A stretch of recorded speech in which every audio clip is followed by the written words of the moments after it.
Man, I'm built different, period. I'm just built different, man. And I've always had an eye, discipline, and a work ethic that I've had at a young age that I just apply it there. Have you ever felt trapped in a job under the thumb of a demanding boss? You do everything right, but they just keep piling on the pressure. What if I told you there's a way to flip the script, to gain control without ever raising your voice? Today, we're diving into the fascinating story of a butler who did just that. This isn't a fairy tale. It's a masterclass in psychological leverage, a real-life chess game where the pawn checkmated the king. Picture this, a sprawling manor owned by a notoriously difficult and tyrannical aristocrat. We'll call him Lord Ashworth. He was a man who lived by the clock, a creature of absolute habit. His days were a rigid sequence of events, from the precise temperature of his morning tea to the exact minute his evening paper was ironed. For him, this routine wasn't just a preference. It was his source of power. By controlling every second of his day, he believed he controlled his world, and everyone in it. Enter James, the new butler. Quiet, observant, and seemingly unremarkable. Lord Ashworth saw him as just another cog in his perfectly tuned machine. He gave James the schedule, a document as thick as a novel, detailing every single one of his demands. "Follow this to the letter," he'd bark, "and we shall have no problems." For the first few weeks, James was the model of obedience. He was a ghost, performing his duties with silent, flawless precision. The tea was perfect, the paper was crisp. Lord Ashworth was, for once, content. He believed he had found the perfect, compliant servant. But he had made a critical mistake. He underestimated the man who poured his tea. James wasn't just following orders. He was studying. He memorized every nuance of the Lord's routine, not just the what, but the why. He saw that the rigid schedule wasn't a strength, but of deep-seated anxiety. Lord Ashworth's tyranny was a shield against the chaos he feared. The schedule was his armor. And James, the quiet butler, had just discovered its weakest seam. His plan began subtly, almost imperceptibly. It wasn't about rebellion. It was about reprogramming. His first move was almost comically small.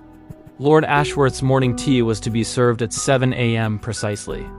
One Tuesday, James brought it at 7:01 a.m. Lord Ashworth glared at the clock. Then at James. "You are 1 minute late." James simply bowed his head.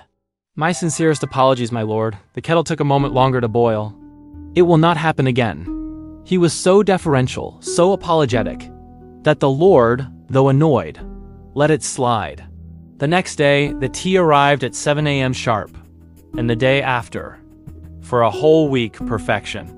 The Lord forgot the minor transgression. Then, the following week, the tea arrived at 6:59 a.m. Lord Ashworth was still in his dressing gown, not yet seated. He was flustered. "It is not yet 7, he snapped. Again, James was the picture of contrition. "Forgive me, my lord, I heard you stirring and presumed you were ready. A miscalculation on my part." Once again, the apology was so sincere, the logic so plausible, but the Lord could only grumble and accept it. Do you see what's happening here? James isn't breaking the rules. He's gently stretching them. He is introducing tiny, insignificant variables into a system that was built on absolute rigidity. This was phase 1, establishing a pattern of near-perfect service, punctuated by tiny, explainable deviations. A newspaper delivered to the left side of the breakfast plate instead of the right. The evening fire lit 2 minutes later than usual, with a humble apology about a damp log. Each incident was an island, too small to constitute a real problem. Complaining about them would make Lord Ashworth seem petty and unreasonable, even to himself. He was the master, after all. He couldn't be seen losing his temper over a minute here or misplaced fork there. James was conditioning him. Just like Pavlov's dogs, Lord Ashworth was being trained to tolerate minor inconsistencies. He didn't realize it, but his armor was being softened.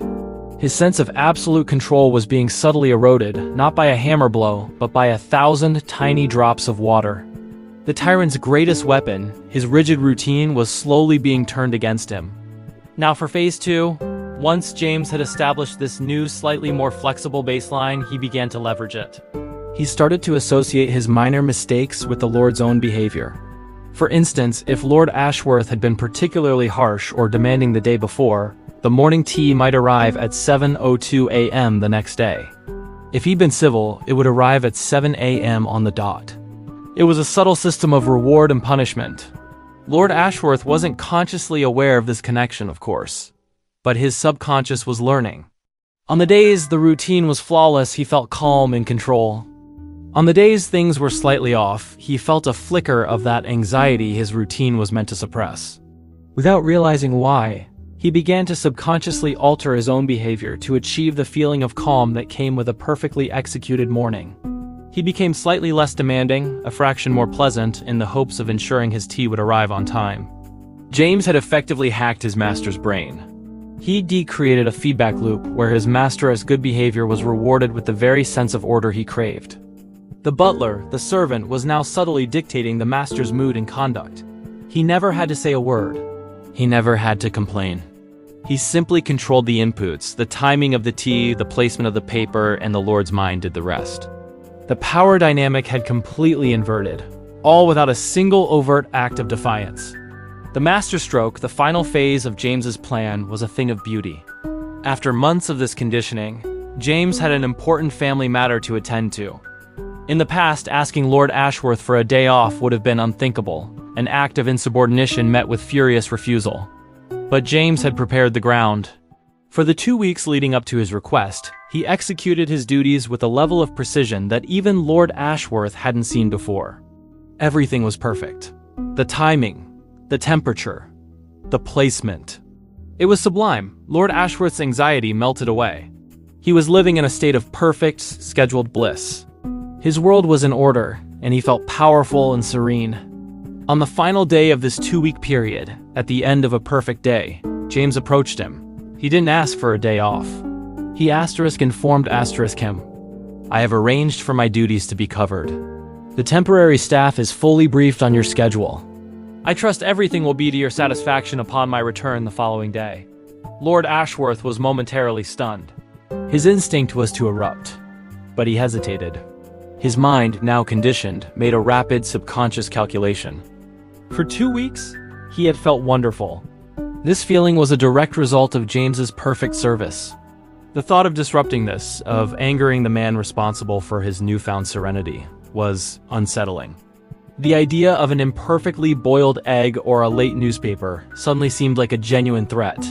He had become dependent on the very routine he once used to control others. And so, in a moment that signified the complete transfer of power, Lord Ashworth simply nodded. Very well, James. See that you return on time. The tyrant had been tamed. The butler, through patience, observation, and the brilliant manipulation of ritual, had become the true master of the house. He won his freedom not by fighting the system, but by mastering it and turning its own logic back on itself. This story is a powerful lesson. It teaches us that control doesn't always come from loud demands or direct confrontation. True power often lies in understanding the psychology of the person opposite you. It's about knowing what they value, what they fear, and using that knowledge to subtly guide their actions. James understood that his master's obsession with routine wasn't about power, but about a fear of chaos. By becoming the sole provider of that order, he made himself indispensable. He turned his service into his leverage. So the next time you feel powerless, remember the butler. Look for the routines, the rituals, the hidden anxieties. The key to changing your situation might not be in fighting back, but in quietly and intelligently rewriting the rules of the game. Thanks so much for watching. What do you think of this strategy? Let me know in the comments below. And if you enjoyed this deep dive into psychology and power, don't forget to like this video and subscribe for more stories like this. We'll see you in the next one. Man, I'm built different, period. I'm just built different, man. And I've always had an eye, discipline, and a work ethic that I've had at a young age that I just kind of